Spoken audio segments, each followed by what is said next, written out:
오늘 우리에게 주신 하나님의 말씀은 신약성경 빌립보서 2장 5절부터 11절까지 말씀입니다. 허락하신 말씀을 봉독하겠습니다. 너희 안에 이 마음을 품으라. 곧 그리스도 예수의 마음이니 그는 근본 하나님의 본체시나 하나님과 동등됨을 취할 것으로 여기지 아니하시고 오히려 자기를 비워 종의 형체를 가지사 사람들과 같이 되셨고 사람의 모양으로 나타나사 자기를 낮추시고 죽기까지 복종하셨으니 곧 십자가에 죽으심이라. 이러므로 하나님이 그를 지극히 높여 모든 이름 위에 뛰어난 이름을 주사 하늘에 있는 자들과 땅에 있는 자들과 땅 아래에 있는 자들로 모든 무릎을 예수의 이름에 꿇게 하시고 모든 입으로 예수 그리스도를 주라 시인하여 하나님 아버지께 영광을 돌리게 하셨느니라. 아멘.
최근 세계 경제에 가장 관심을 끄는 핫 이슈는 아마도 스페이스 X의 상장이라고 할 수 있을 것입니다.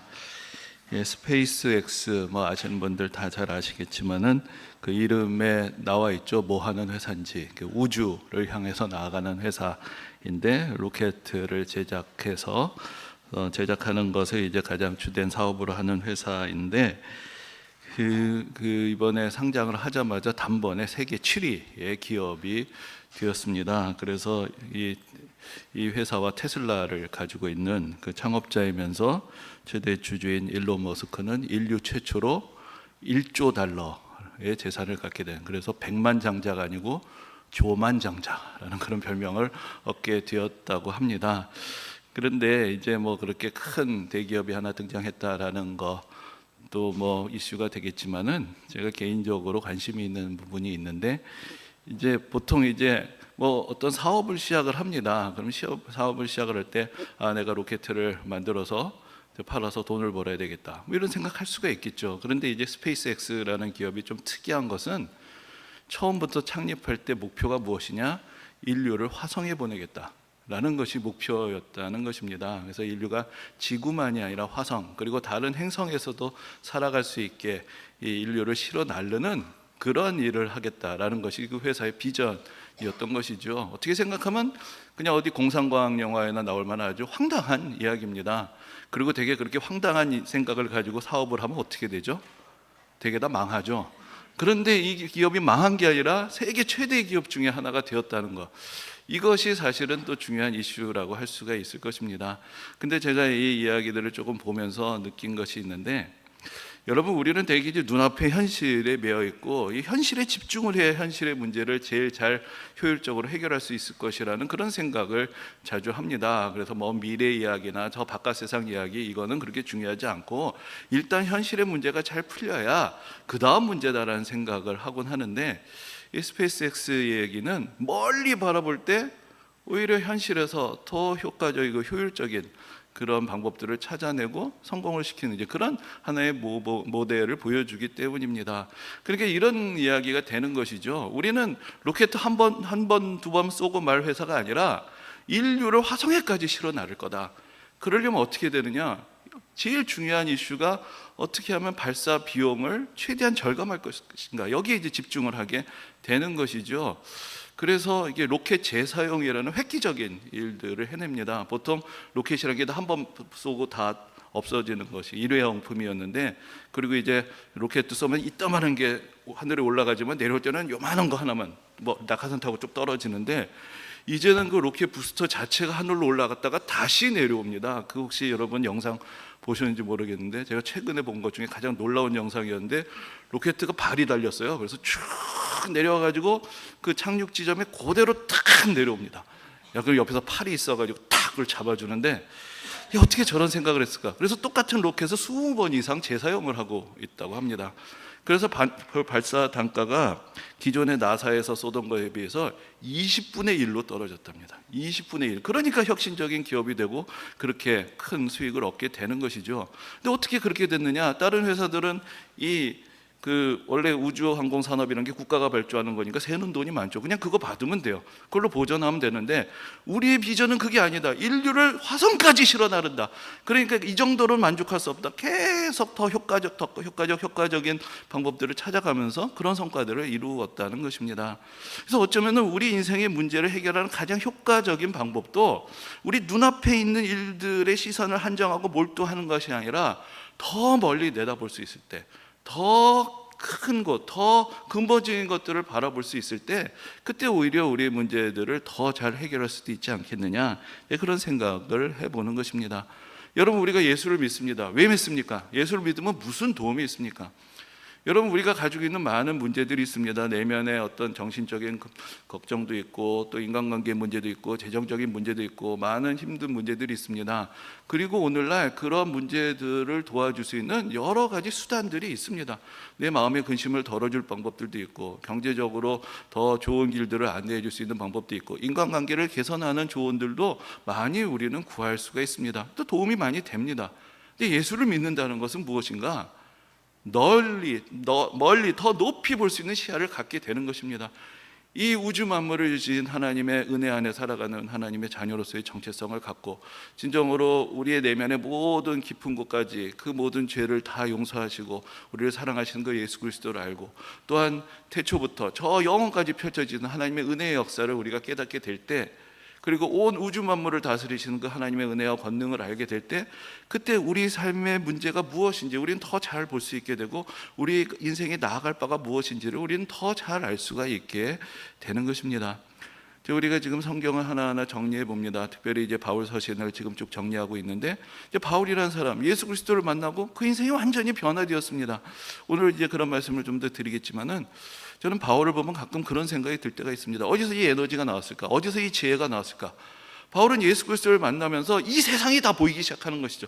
태초부터 예수 그리스도가 다시 오실 때까지 하나님 나라의 그 모든 장엄함, 그리고 인간의 모든 가장 추한 것부터 하나님의 형상으로 지으신 모든 영화로움, 그 이 세상 모든 땅끝까지로 복음을 전하게 하신 그 말씀 가운데 보이는 이 세상, 예수 그리스도를 믿음으로 그 안에서 온 세상이 다 보이고 온 세계가 다 보이고 온 우주가 다 열리는 그 기쁨, 그리고 그 안에서 받은 사명감, 그것이 그의 인생을 지탱하고 이끌어가는 그런 원동력이 아니었는가, 이제 그것을 생각해 보게 됩니다. 근데 우리가 지금 이제 지난주에 에베소서를 살펴보았고 오늘 빌립보서하고 골로새서를 같이 좀 정리를 해보려고 합니다. 그래서 에베소서, 빌립보서, 골로새서, 그리고 여기 한 권이 더 있는데 이 네 권을 옥중서신이라고 하죠. 그 마지막 한 권이 뭘까요? 빌레몬서죠. 빌레몬서이죠. 빌자로 시작되는 서신이 두 개가 있는데 빌립보서가 있고 빌레몬서가 있는데, 에베소서는 6장까지 있고 오늘 보시는 빌립보서하고 골로새서는 4장씩 있습니다. 그리고 빌레몬서는 저 뒤에 바울 서신 13권 중에 제일 뒤에 붙어 있는데 그건 한 장짜리 서신입니다. 그래서 이제 바울 서신이 배열되어 있는 순서가 있는데, 이제 로마서부터 시작해서 로마서, 고린도 전후서, 갈라디아서, 에베소, 빌립보 쭉 해가지고 빌레몬서까지인데, 이게 어떤 순서냐? 우리가 전체적으로 보면 이게 분량으로 기준으로 했구나라는 것을 알 수 있습니다. 그러니까 제일 긴 로마서가 맨 앞에 있고 제일 짧은 빌레몬서가 맨 뒤에 있는 것이죠. 그럼 왜 그렇게 했을까?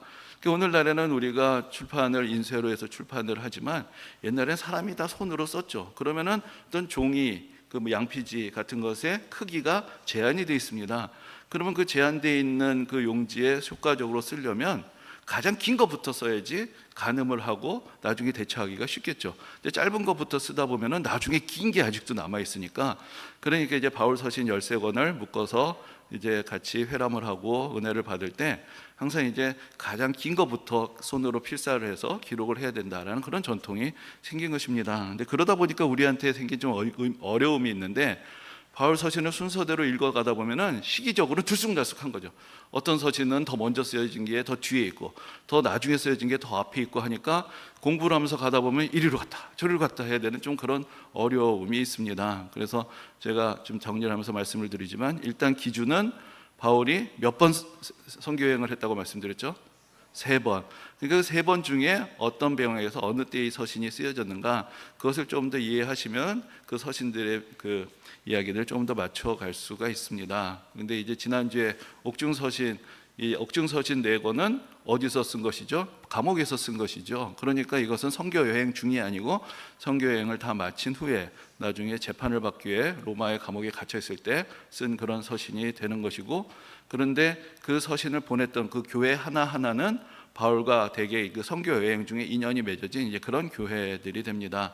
그래서 지난주에 살펴보았던 에베소서, 그 에베소 교회는 바울이 3차 선교여행 때 복음을 전했던 이제 그런 교회가 되는 것이고, 그 다음에 이제 빌립보서하고 오늘 골로새서, 그리고 빌레몬서는 어차피 한 장이라 그냥 뒤에 있는 거 띄어다가 오늘 잠깐 같이 말씀을 드리려고 하는데, 이 빌립보서는 빌립보에 있는 교회에 보낸 편지인데, 빌립보 교회에 복음을 전한 것은 바울이 2차 선교여행 때 어떻게 하셨어요? 2차 선교여행 때 복음을 전한 그런 교회가 됩니다. 그래서 이제 그 이야기를 잠깐 드리면, 그것이 이제 그 복음 전파 역사에서 좀 중요한 단계 중에 하나인데, 2차 선교여행 때 그 바울이 원래 머물고자 했던 것은 오늘날의 튀르키예 지역이죠. 그 당시 아시아 혹은 소아시아라고 불렀던 그 지역에 복음을 전하려고 했고, 특별히 그 중심지였던 에베소에 복음을 전하는 게 원래 바울의 계획이었던 것 같습니다. 그런데 그 길이 자꾸 막히면서 두로아라는 항구 도시까지 가게 됐는데 거기서 환상 중에 마케도니아 사람, 아마도 마케도니아 사람 같은 옷을 입은 사람의 모습이 보였겠죠. 그 사람이 와서 건너와서 우리를 도와달라라는 그런 환상을 보고, 아, 이게 이 지역에 머무는 게 아니고 바다를 건너가는 것이 하나님의 뜻이구나. 그래서 뭐 좁은 해협이지만 바다를 건너가서 이제 거기서부터는 우리가 오늘날 유럽이라고 부르는 그런 지경이 됩니다. 거기 가서 처음 복음을 전하게 되었는데, 그 처음으로 유럽 지경으로 건너가서 복음을 전한 그 도시, 거기가 바로 빌립보였습니다. 그래서 빌립보라는 도시는 처음으로 유럽에 복음이 전해진 도시다라는 이제 그러한 어떤 이름을 가지고 있습니다. 근데 이제 바울이 그곳에 갔는데 거기서 이제 루디아라는 우리 교회 목장 이름이기도 한데 아주 신앙이 좋은 하나님께서 예비하신 한 여성을 만나게 되고, 그분이 이제 자주 옷가문 장사하는 사람이었는데 그 사람이 먼저 예수 믿고, 그리고 그 집이 교회가 됩니다. 그래서 거기서 성도들이 모이게 되고 참 은혜롭게 출발을 했지만, 이제 바울이 길을 가다 보니까 어떤 여종을 보게 되었는데, 이 여종이 귀신을 들렸는데, 그래서 귀신에 사로잡혀 가지고 점을 치는 그런 일을 하고, 그래서 자기는 한 푼도 벌지 못하고 그 돈을 다 그 종의 주인이 가져가는 이제 그런 모습을 보게 됩니다. 그래서 바울이 그 여종을 불쌍히 여겨서 귀신을 쫓아내줬죠.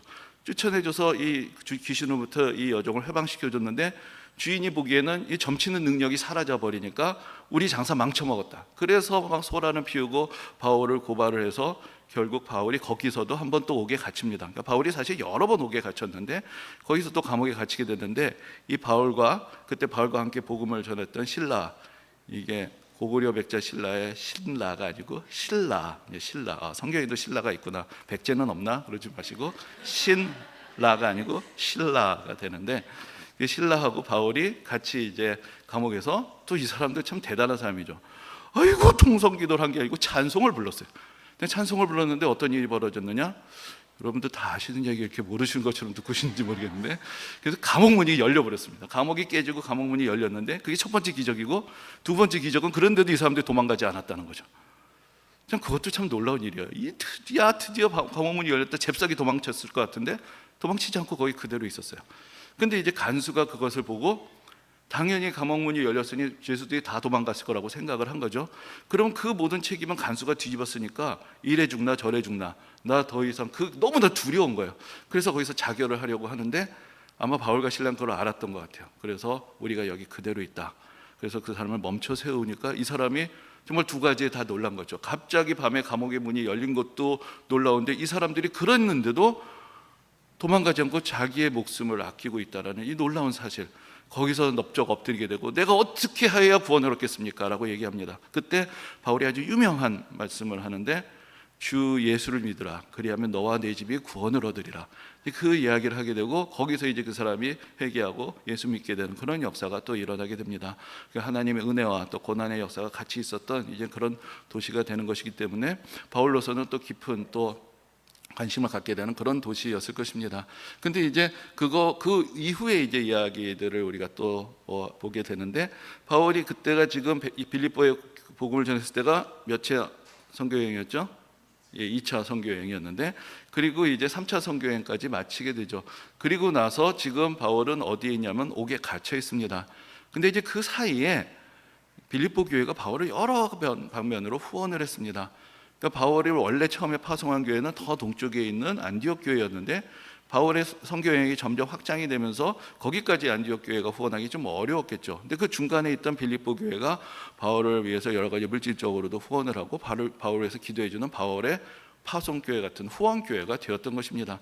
게다가 이제 바울이 감옥에 갇혔다는 것을 알게 되니까 이 빌립보 교회가 바울을 돕기 위해서 아예 사람까지 파견을 해줍니다. 그 사람 이름이 빌립보서에 나와 있는데 에바브로디도라는 좀 긴 이름을 가진 사람입니다. 그러니까 이 사람을 보내서 이 사람 바울을 곁에서 도와주게 했습니다. 그러니까 바울은 이 모든 일들이 참으로 감사한 것이죠. 그래서 그 감사함을 가지고 쓴 편지가 바로 빌립보서가 됩니다. 그래서 빌립보서에는 별명이 붙어 있는데 기쁨의 서신이라는 그런 별명이 붙어 있습니다. 그런데 사실 바울은 지금 계속 말씀드리지만 감옥에 있단 말이죠. 여러분, 감옥에 갇히면 기쁘시겠습니까?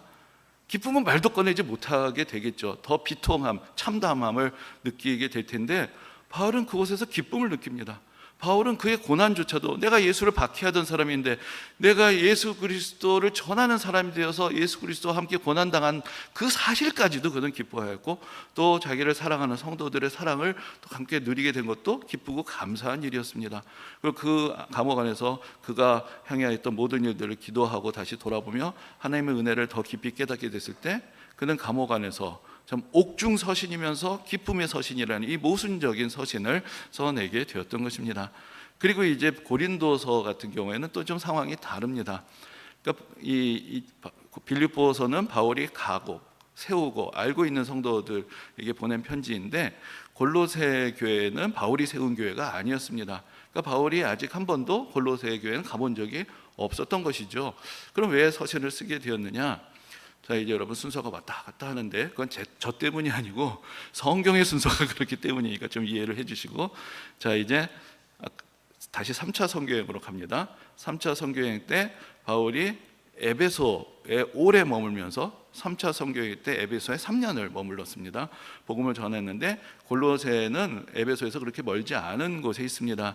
그래서 바울이 복음을 전할 때 그때 예수를 믿었던 사람 중에 에바브라라는 사람이 있었는데, 이 에바브라가 예수를 믿고 자기 고향인 골로새에 가서 교회를 세운 것이죠. 그런데 이제 골로새 교회가 믿음 가운데, 은혜 가운데 잘 성장을 했습니다. 그런데 이제 문제가 생기기 시작합니다. 그러니까 그 당시에 여러 교회들이 문제가 있었고, 특히 이제 또 영적인 문제들도 많이 있었는데, 그 당시 원래 교회를 많이 회방하던 사람들 우리가 계속 들었는데 유대주의자라고 불리던 사람들이었습니다. 그러니까 예수를 믿어 율법을 다 지키고 할례를 받아야 된다, 자꾸 이런 사람들이 돌아다니면서 교회를 어지럽혔는데, 이 골로새에는 그런 사람들도 있었을 뿐만 아니라 이 지역은 이방인들, 그 헬라 문화가 융성하던 곳이니까 거기에 또 많은 그 당시에 여러 가지 헬라 사상, 철학들이 막 유행을 하고 있었고, 이 사람들도 원래 예수 믿기 전부터 가지고 있었던 그런 자기 전통 사상들이 있었겠죠. 그것 때문에 이제 처음에는 잘 몰랐는데 예수를 깊이 믿다 보니까 자꾸 부딪히고 충돌하는 일들이 생긴 것이죠. 그래서 정말로 예수님이 누구신지, 우리가 예수를 어떻게 믿어야 되는지, 이 부분에 대한 확실한 권위 있는 가르침이 필요했던 것입니다.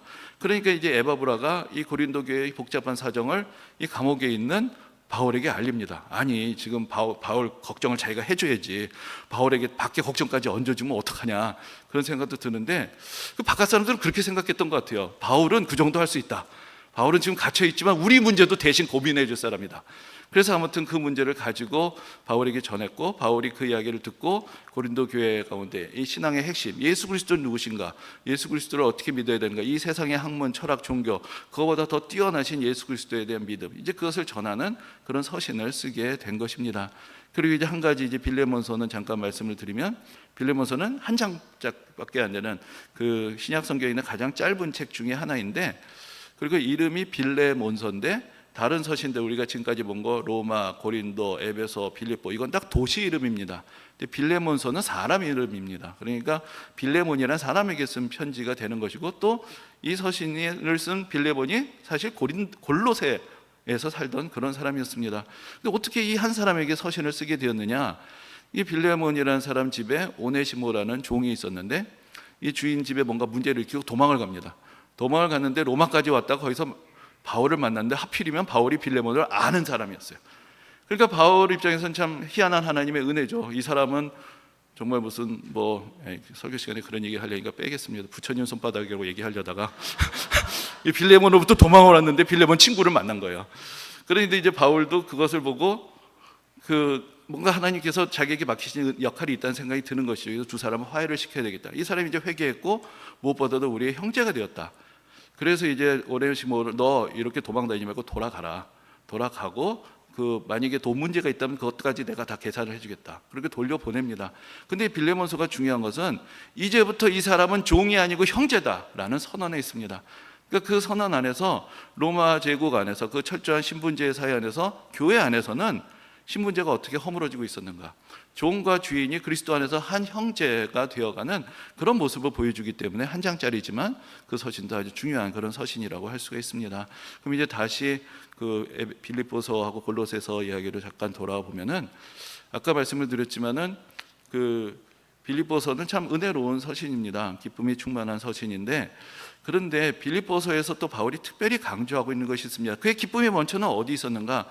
바로 예수 그리스도에 있었던 것이죠. 그러면서 예수 그리스도를 찬양하는 그러한 고백을 오늘 본문에서 들려줍니다. 우리가 함께 오늘 보신 그런 말씀인데 제가 잠깐 다시 한번 이렇게 읽어드리도록 하겠습니다. 너희 안에 이 마음을 품으라. 곧 그리스도 예수의 마음이니 그는 근본 하나님의 본체시나 하나님과 동등됨을 취할 것으로 여기지 아니하시고 오히려 자기를 비워 종의 형체를 가지사 사람들과 같이 되셨고 사람의 모양으로 나타나사 자기를 낮추시고 죽기까지 복종하셨으니 곧 십자가에 죽으심이라. 근데 이 말씀은 이 그리스도 찬가라는 그런 별명이 붙어 있습니다. 왜냐하면 이것은 일종의 찬송가, 예수 그리스도를 찬양하는 노래라고 생각되기 때문입니다. 그런데 이제 우리가 우리말 번역으로 보면 그 느낌이 좀 덜한데 원래 원문상으로 보면 여기서부터는 운문 형식으로 되어 있습니다. 그래서 많은 학자들이 여기서 바울이 자기가 직접 글을 쓴 게 아니고 그때 초대교회에서 널리 불리던 어떤 찬송가의 가사를 인용한 것 같다라는 그런 생각을 합니다. 그러니까 예를 들어서 제가 지금 설교를 막 하다가 갑자기 이것이 나의 간증이요 이것이 나의 찬송일세 나 사는 동안 영원토록 구주를 찬송하리로다 하면은 이건 제가 지은 게 아니죠.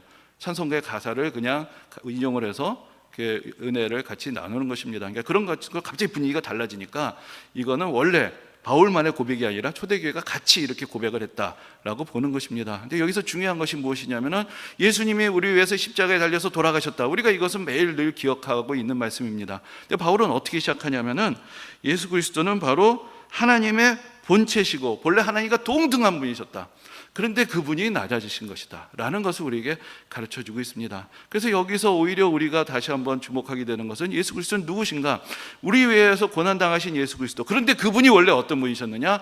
하나님의 본체시고 하나님과 동등하신 분이셨다라는 그런 고백을 우리가 여기서 듣게 됩니다. 그것을 우리가 생각해 볼 때 그분의 낮아지신, 그분의 겸손, 그분의 고난이 얼마나 엄청난 사건이었는가, 그것을 우리가 다시 깨닫게 되는 것이고, 거기서 이제 우리는 또 우리 또한 그 은혜를 받은 사람으로서 어떻게 살아가야 하는가에 대한 교훈을 얻게 됩니다. 그런데 이제 골로새서에도 1장에 예수 그리스도가 누구신가에 대한 놀라운 그런 고백과 찬양이 있습니다.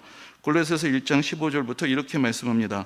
그는 보이지 아니하는 하나님의 형상이시요 모든 피조물보다 먼저 나신 이시니 만물이 그에게서 창조되되 하늘과 땅에서 보이는 것들과 보이지 않는 것들과 혹은 왕권들이나 주권들이나 통치자들이나 권세들이나 만물이 다 그로 말미암고 그를 위하여 창조되었고 또한 그가 만물보다 먼저 계시고 만물이 그 안에 함께 섰느니라.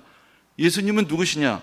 바로 하나님의 형상이시고 모든 피조물보다 먼저 계셨고 모든 만물이 예수 그리스도로부터 창조되었고 모든 것들에 대한 주권을 가지신 분이다. 이렇게 바울이 골로새서에서 고백을 하고 있습니다. 그래서 예수 그리스도는 어떤 분인가? 바울이 믿고 고백하는 예수 그리스도는 물론 우리를 위해서 십자가에 달려서 죽으신 우리의 구원자이십니다. 그런데 그분은 태초 이전부터 계셨던 분이시고 이 하나님의 본체의 형상이시고 이 모든 우주 만물이 다 예수 그리스도를 통하여 창조되었다라는 그런 놀라운 고백을 여기서 우리에게 들려주고 있는 것입니다. 근데 여러분, 저는 가끔 그런 생각이 들 때가 있습니다. 바울은 이걸 어떻게 알았을까? 바울은 이걸 어떻게 알았을까? 예수님이 십자가에 달리시고 부활하신 것은 보고 증언을 하니까 알 수 있는데 그 태초 전부터 계셨고 이 모든 만물이 예수 그리스도로부터 창조되었다. 이것을 어떻게 알았을까? 참 그것이 참 신비롭다는 생각이 듭니다. 그런데 우리가 바울 서신을 우리가 벌써 몇 개째 보고 있는데 바울이 처음부터 늘 이런 찬양을 했던 것은 아니었습니다.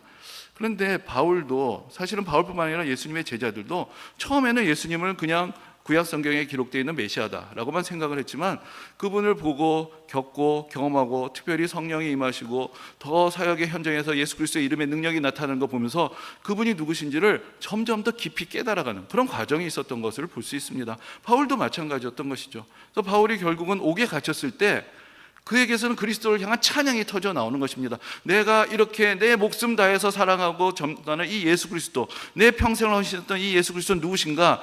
그분은 단지 구약 성경에 예언된 어떤 선지자로 오신 분이 아니라 태초부터 계시던 분이었고 지금도 살아계신 분이고 우리를 다스리시고 다시 오셔서 영광 받으실 분이시고 온 우주 만물이 그분 안에 있고 온 우주 만물을 지금도 다스리시는 영광의 주님이시다. 이제 그것을 그가 깨닫고 거기서 더욱더 깊이 고백을 하게 되는 것입니다. 여러분, 바울은 그렇게 예수 그리스도를 믿고 고백했습니다. 그럼 우리는 어떻게 예수 그리스도를 믿고 고백을 하고 있을까요? 여러분들에게 제가 한번 질문을 드린다면 예수님은 어떤 분이십니까? 예수님은 여러분들에게 또 어떤 분으로 또 여러분들이 예수님을 고백하십니까? 어떻게 대답을 하실까요? 제가 종종 세례 문답을 할 때 그런 질문을 드려보곤 합니다. 그 여러 가지 은혜로운 대답들을 듣게 됩니다. 나의 구원자시고 나의 친구시고 나의 위로자시고 여러 대답들을 들을 수가 있습니다. 근데 그런 고백들 다 소중한 고백들이고 그것은 대부분 다 우리의 경험에서 시작이 되는 것이죠. 내가 경험한 예수, 내 삶에 베풀어 주신 은혜, 그것을 통해서 우리는 예수님을 경험을 합니다. 그런데 사실 예수님이 어떤 분이신지는 우리의 경험에만 한정되지는 않을 것입니다. 우리가 예수님을 알고 믿고 또 같이 시간을 많이 보낼수록 사실 우리의 시선이 넓어져야 되는 것이죠. 그럼 본래 그분은 어떤 분이신가? 그분에 대해서 더 많이 알고 더 깊이 알아가게 될 때 그때 그만큼 우리의 시선, 우리의 시야는 더 넓어지고 우리의 믿음은 더 깊어진다고 할 수가 있을 것입니다. 바울은 이렇게도 고백합니다. 그의 평생의 소원이 무엇인가? 내가 그리스도와 그 부활의 권능과 그 고난에 참여함을 알고자 하여. 근데 그의 인생은 그리스도가 누구신지 알고자 하는 것, 그 부활의 신비를 알고자 하는 것, 그 고난의 신비를 알고자 하는 것, 그게 내 인생의 목표였다라고 그렇게 이야기를 하고 있고 그 길로 같이 가자고 우리에게 권면을 하고 있는 것입니다. 근데 여러분, 우리가 살아가는 세상, 아까도 말씀드렸지만 여러 가지 복잡다단한 문제들이 있습니다. 직장의 문제도 있고 가정의 문제도 있고 자녀의 문제도 있고 노후에 대한 문제도 있고 여러 가지 건강에 대한 문제, 여러 가지 문제를 가지고 우리가 살아갑니다. 그때 이제 우리에게서 신앙이란 것은 어떤 의미가 있는 것인가? 좀 때로는 신앙이 우리에게 외투, 코트와 같은 것이 되고 있는 것은 아닌가라는 생각이 들 때가 있습니다. 추울 때는 입는데 춥지 않으면 벗어도 되는 거, 그렇죠? 필요할 때가 있어요. 뭔가 다급할 때 그때는 입어야 됩니다. 근데 없이도 잘 살 수 있어요. 그리고 밖에서는 입는데 교회 가고 성도들 만나고 교제할 때 입지만 집에 오면 내 개인의 삶의 공간에 오면은 싹 벗어버릴 수 있는 그런 것이 아닌가. 근데 그러면서 여전히 우리는 때로는 벌거벗은 것 같은 그런 두려움과 불안함으로 이 세상을 살아가고 있습니다. 우리에게서는 예수 그리스도를 우리가 너무나 좁은 곳 안에 가둬놨기 때문에 마치 예수님은 그곳에만 계시고 다른 우리의 삶의 모든 영역들에는 예수님의 은혜가 미치지 않는 것처럼 우리는 여전히 불안해하고 근심하고 염려하면서 이렇게 살아가고 있는 것은 아닌가 하는 것입니다. 예수님이 내가 요청하고 내가 정해놓은 그 영역에서만 움직이시는 분이 아니라 그분이 주님이시고 그분이 주권자시고 그분이 통치자시고 그분이 우리의 인생, 과거, 현재, 미래 모든 것들을 다스리시고 이 세상 우주 만물의 주인이시다라는 것을 안다면 우리의 삶은 좀 달라지지 않겠습니까? 제가 앞에서 오늘 우주선 로켓 쏘는 이야기 잠깐 드렸는데 요즘은 그거 없어진 것 같아요. 예전에는 대학 입시 볼 때 체력장이 있었죠. 체력장에 달리기도 하고 멀리 뛰기도 하고 던지기도 하고 그랬던 것 같은데 제가 제일 잘했던 게 옛날부터 참 희한하게도 제자리 멀리 뛰기를 제일 잘했습니다. 그래서 예전에 제 별명이 개구리였어요. 개구리. 예? 그거 아는 분 지금 우리 교회는 없었는데 갑자기 공개를 해버렸는데 옛날 그 고등학교 때 친구들 보면은 전에 언젠가 우연히 친구들 야 깨구락지 그래서 누굴 부르나 했더니 웬 친구 하나가 제 등을 딱 쳤던 그런 기억이 나는데 희한하게 제자리 넓이 뛰긴 잘했어요. 근데 제일 못한 게 던지기였습니다. 던지기는 암만 해도 저희 반 꼴찌였어요. 그래서 어떻게 하면 공을 잘 던지지? 그런데 결국은 그 비법을 터득하지 못하고 지나가고 말았는데 여러분 공을 던진다고 한번 생각을 해보십시오. 어떻게 하면 가장 멀리 던질 수 있을까요? 땅을 보고 던지면 멀리 못 가죠. 물론 무턱대고 하늘로 던지면 전혀 나가지 않습니다. 하늘과 땅의 조화를 이루는 적당한 발사각을 가지고 포물선을 그려야 그래도 그나마 제일 멀리 날아갈 수가 있습니다. 제가 그런 생각을 해봅니다. 땅의 문제 중요합니다. 이거 어떻게 외면하고 살아? 땅만 바라보고 공을 던지면 멀리 못 나갑니다. 물론 이 현 시대에서 아무런 감각도 없고 다 무시하고 맨날 쥐어쥐어만 한다고 다 해결되는 건 아니죠. 하지만 현실을 바라보되 우리 시선이 위를 향해야 됩니다. 우리 시선이 위를 향하고 높은 것을 같이 바라볼 수 있는 사람이 이 세상에서 가장 멀리까지 공을 던질 수 있는 그런 사람이 되는 것입니다. 근데 우리는 자꾸만 현실이 중요하다고 생각하고 이 현실 속에 예수님의 은혜를 끌어내리려고 하지만 사실 우리가 눈을 들어서 보아야 되는 것이죠. 하나님이 어떤 분이신지, 내가 하나님의 자녀라고 하는데 하나님이 얼마나 위대하신 분이신지, 하나님이 통치하신 이 세계가 얼마나 광대한 것인지, 그 안에서 예수 그리스도가 우리의 머리고 우리가 예수 그리스도의 몸이라고 하는데 우리의 머리 대신 예수 그리스도는 어떤 분이신지 우리가 좀 바라보고 그 은혜를 받아야 우리 인생의 좌표를 우리가 제대로 살아갈 수가 있게 되지 않겠습니까? 어쩌면 우리 인생이 너무나 사소한데 끌려가고 있는 것은 아닌가. 정말로 장차 우리에게 나타난 하나님의 영광을 우리가 생각할 때, 하나님 나라의 그 위대함을 생각을 할 때 우리 눈앞에 있는 것이 전부인 양 모든 것들을 쏟아붓고도 이것밖에 이루지 못하는 인생, 그것이 우리의 전부라고 생각을 하고 살아가야 하고, 거기에 또 뭐 좋고 나쁘고 거기에 흔들리면서 살아가야 하는 게 우리 인생의 전부이냐라는 것입니다. 예수 그리스도가 누구신지를 아는 것은 그분을 믿는 우리가 누구인지를 아는 것이고, 우리를 사랑하셔서 그 위대하신 하나님의 아들, 하나님과 동등하신 예수 그리스도가 우리를 위하여 십자가를 지시고 우리를 지금도 사랑하신다는 그 은혜와 사랑을 깨닫는다면, 그 넓이와 깊이와 은혜를 깨달으면 우리 인생은 다르게 살아갈 수가 있는 것입니다. 현실에 매이고 이거 도와주세요, 저거 도와주세요, 이거 채워주세요 하기 전에 그분이 누구신지, 우리가 기도하는 분, 우리를 사랑하시는 그분이 누구신지 우리가 그분을 더욱더 확실하게 알고 믿고 따르고 섬길 때 우리 인생의 문제를 바라보는 시선이 달라지게 되고, 또 우리의 미래가 달라지게 되고, 우리의 인생이 더욱더 큰 하나님의 은혜와 가치와 사명 가운데 살아갈 수 있게 될 것입니다. 이 은혜가 모든 성도님들에게 함께 하시기를 주님의 이름으로 축원합니다.